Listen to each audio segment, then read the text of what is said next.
Mga kababayan, mula Quezon City hanggang Qatar, mula Davao hanggang Dubai, nabigla ang lahat. Si Isko Moreno, ang yorme ng Maynila, bumalik na sa pwesto at ang kanyang unang araw ay parang pelikula, punong-puno ng aksyon, drama at kontrobersiya. Pero teka ha, ano nga bang tunay na plano ni Yorme? At bakit ang laki ng agos ng suporta at batikos sa kanya? Ngayong araw, pag-aaralan natin ang kanyang pagbabalik sa Manila City Hall, ang mga pulisiyang hinintay natin at ang mga kontrobersiyang nagpapainit sa usapan. Kaya't ihanda ang popcorn, mga kaibigan, dahil ito ay isang ilang mga minutong roller coaster ng katotohanan, katatawanan at malalim na pagsusuri. Kami rito sa hashtag #WalkWithLan ay naglalayong maabot ang 100,000 subscribers para mas marami pang kababayan ang maabot ng ating fact-based na kwento at pagsusuri. Kaya't kung gusto mong laging updated sa politika ng Pilipinas, i-click ang subscribe button, i-like at i-comment. At mag-comment na rin at i-share sa mga kaibigan mo sa Hong Kong, Saudi Arabia, Canada, at kahit saan sa mundo. Huwag kalimutan mag-super thanks please para suportahan ang aming ad revenue para sa inyo rin ito, mga kababayan. Mula sa kanyang inspeksyon diyan sa Manila City Hall hanggang sa mga plano sa Divisoria at basura. Pag-usapan natin kung paano muling binago ni Isko Moreno ang Maynila. Pero bago yan, tignan natin ang konteksto ng kanyang pagbabalik. Ready na ba kayo? Tara na!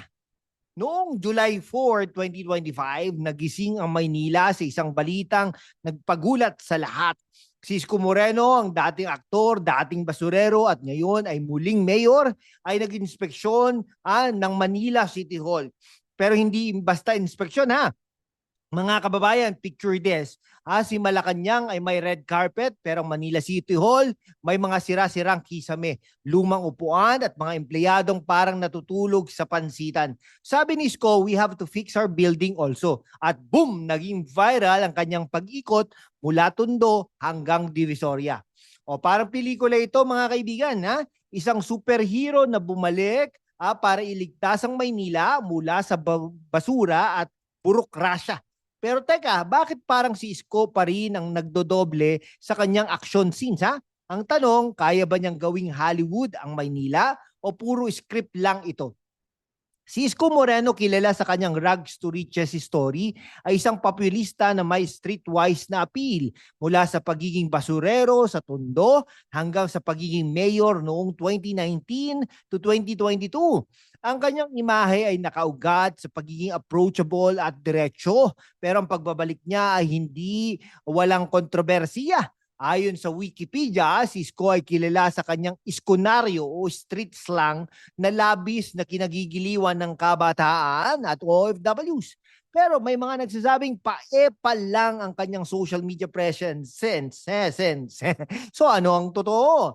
Kung gusto mong malaman ang buong kwento nito sa susunod na eksena ng pelikulang ito, i-hit ang subscribe button at i-comment, Yorme, ikaw na nga.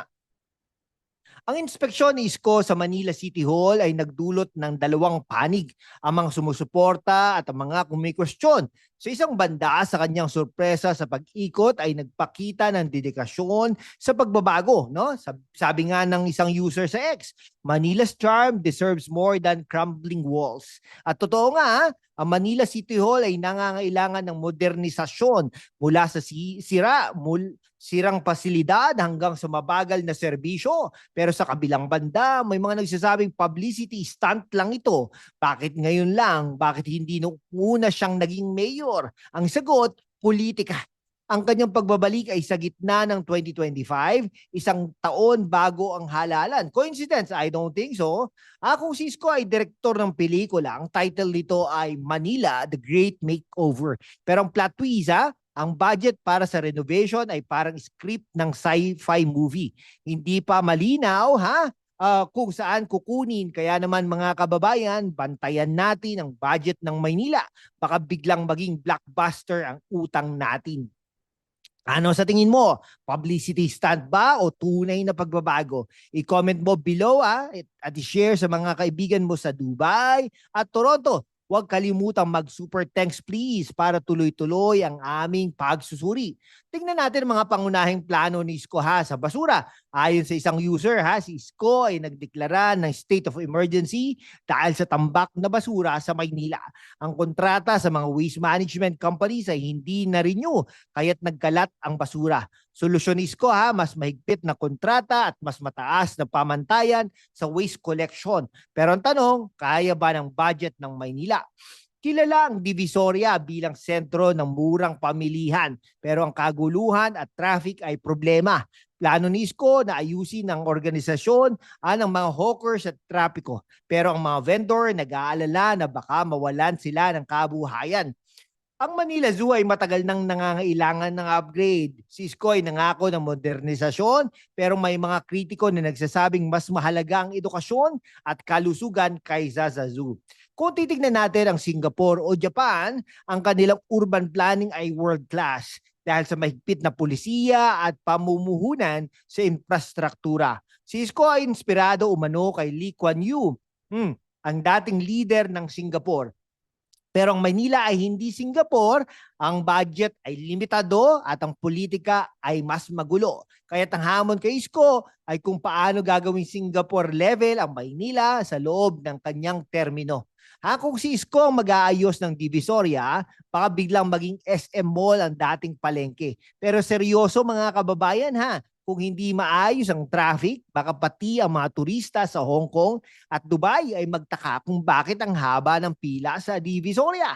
Gusto mo bang makita ang modernisasyon ng Maynila? I-like at i-share ang video na ito sa mga kaibigan mo sa Sydney at Singapore. Huwag kalimutang mag-super thanks na rin please para suportahan kami.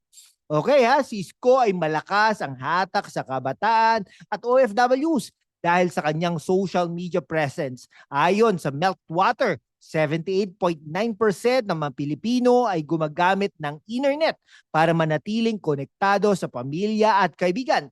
Kaya naman, ang kanyang mga video sa Iskovery Channel ay patok sa mga OFW sa Saudi Arabia, UAE at Canada. Pero ang tanong, sapat ba ang social media para sa tunay na pagbabago?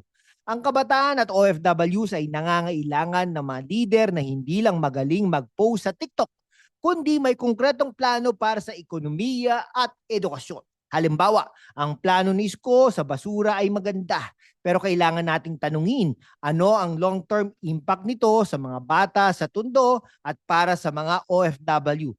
Paano makakatulong ang kanyang mga pulisiya sa kanilang pamilya sa Pilipinas? O para sa mga kababayan natin sa Kuwait, Japan at Italy, i-comment mo, Yorme, suportado kita o Yorme, mag-step up ka. At i-share sa pamilya mo, Isipin mo ito, isang Maynila kung saan walang basura sa kalsada, maayos ang traffic sa Divisoria at modernisado ang Manila Zoo. Pero para mangyari ito, kailangan ng suporta natin. Si Isko Moreno ay may vision pero ang tanong, kaya ba niyang tuparin ito sa gitna ng politika at limitadong budget? Kung si Isko mga kaibigan ay superhero, ang kanyang superpower ay ang kanyang dance moves at street slang. Pero ang tunay na laban ay hindi sa sayawan. Nasa budget, transparency at pagtupad sa pangako. Kaya Yorme, huwag kaming biguhin Okay, ngayon, malinaw na ang pagbabalik ni Isko Moreno ay puno ng pangako at kontrobersiya. Ang kanyang inspeksyon sa Manila City Hall, ang mga plano sa basura, Divisoria at Manila Zoo. Lahat ito ay nagpapakita ng kanyang ambisyon para sa Maynila. Pero ang hamon ay malaki. Kailangang balansihin ang populismo at tunay na pagbabago. Para sa mga kabataan at OFWs, si Isko ay isang simbolo ng pag-asa. Pero kailangan nating bantayan ang kanyang mga aksyon. Kaya't mga kababayan, mula Manila hanggang Melbourne, mula Cebu hanggang Calgary, i-click ang subscribe button, i-like, i-comment at i-share ang video na ito. Huwag kalimutan mag-super thanks para suportahan ang aming misyon na maabot ang 100,000 subscribers. Kung gusto mong laging updated sa politika ng Pilipinas, sumali sa aming komunidad Salamat at magkita-kita ulit tayo sa susunod na video. Mabuhay ang Pilipinas!